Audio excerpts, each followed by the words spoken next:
Google's monetization architecture model.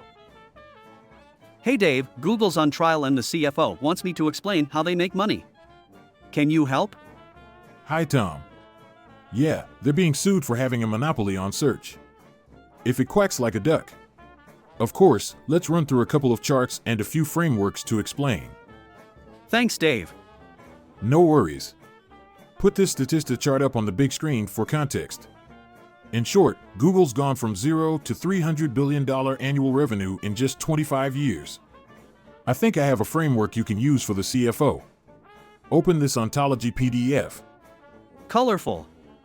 What's this all about? It's my monetization ontology. An 8-step process to map a company's monetization. A monetization what? An ontology. It maps the relationship between monetization categories and properties. Can I just call it a monetization map? You can call it what you like. Let's just get to it. You start here with the psychology of partner versus hire, and end here with the execution, data, and delivery phase. I don't get it. Can you make it less complicated? Okay, I'll try.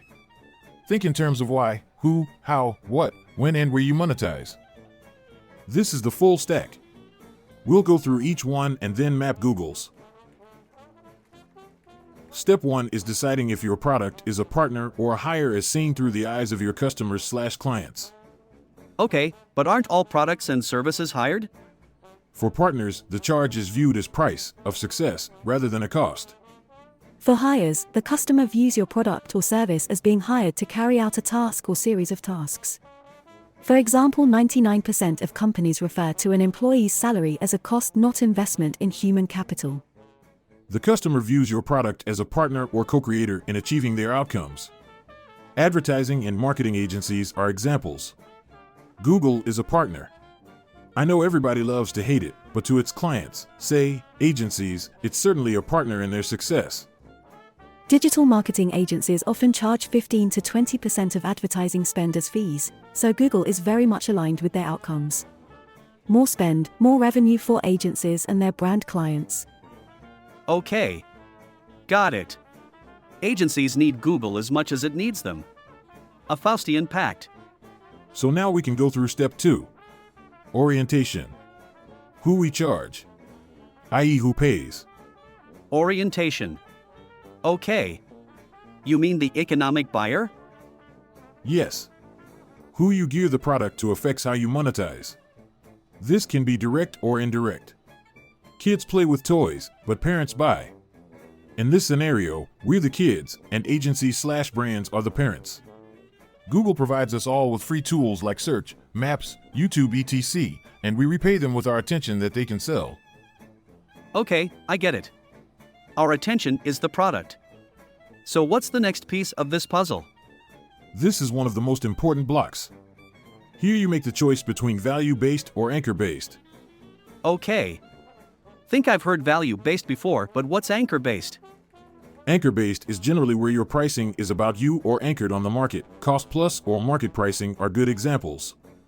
Value-based pricing is about the customer. This can be perceived value, for example diamonds, or usage value, say, number of email contacts. Thanks. Think I understand now. So what's Google's? Google sells advertising clicks at market price. It's pretty complicated, so I'll probably get Gemma to explain when we get to the pricing block. Okay. But I'm confused. If Google just charges a fair market price, what's all the antitrust fuss about? The issue is, if you're a monopoly, you effectively set the market price. P.S. Did I say, allegedly? Ah. I see. Now we can look at the monetization model block. This is the second part of how you charge. Is that important? Don't you just invoice? Well, not quite. The model block can include things like SaaS or licensing. For Google, it's simple. They just charge on an outright sale basis per action/click, etc. Cool. Got it. Next up is packaging, aka bundling or solo.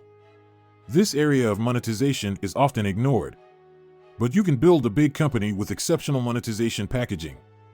By bundling high-value and low-value products or features together, you can create not only increased revenue but stickier revenue. Adobe Creative Cloud is a great example.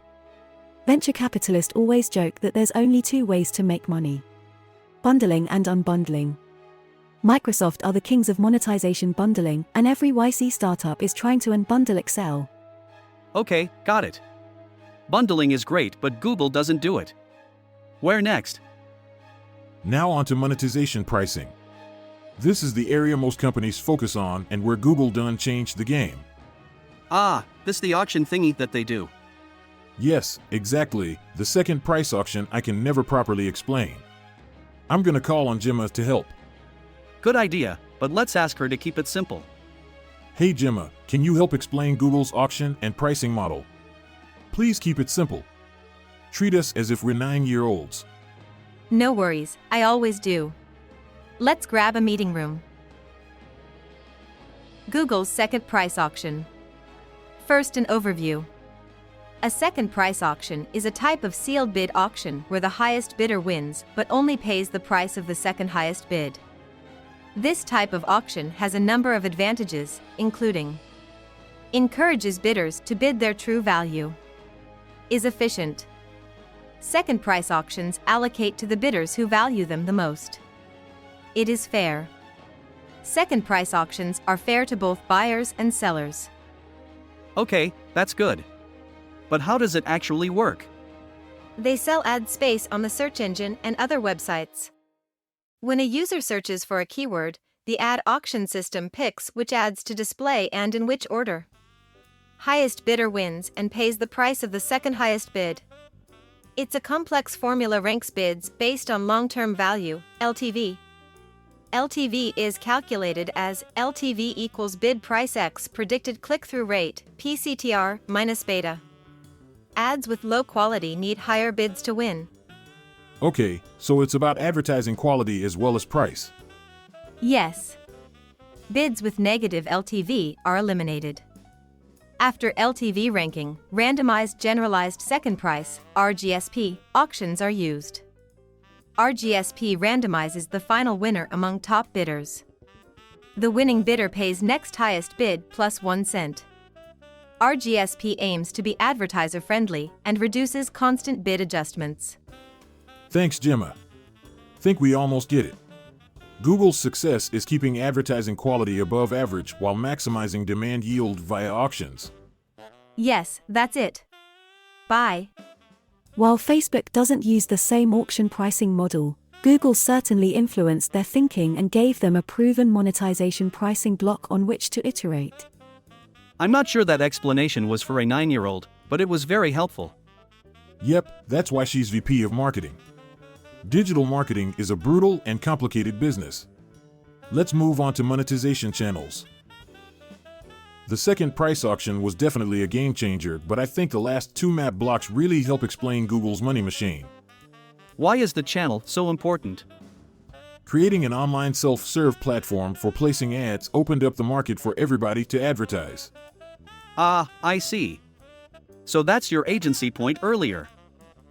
Yes. Pretty much anybody can learn how to place an advert. Where you charge makes a big impact on your monetization. And finally, the monetization execution, data, and management. Far too many product companies overlook this powerful monetization area. It's just a bunch of spreadsheets and analytics, no? No. This is their value creation loop. You can't monetize without value creation. The key to this block is discovering new ways of calculating and measuring value creation. Cool. Got it. And even better when you can expose this value creation calc to customers. The genius of Google was that you can track the impact of your advertising spend, or ROAS. This return on advertising spend was very easy to see. So, enabling users to track their return on advertising spend helps Google's monetization? Yes. If something can prove that you put $1 in and get $3 out, you'll do it again.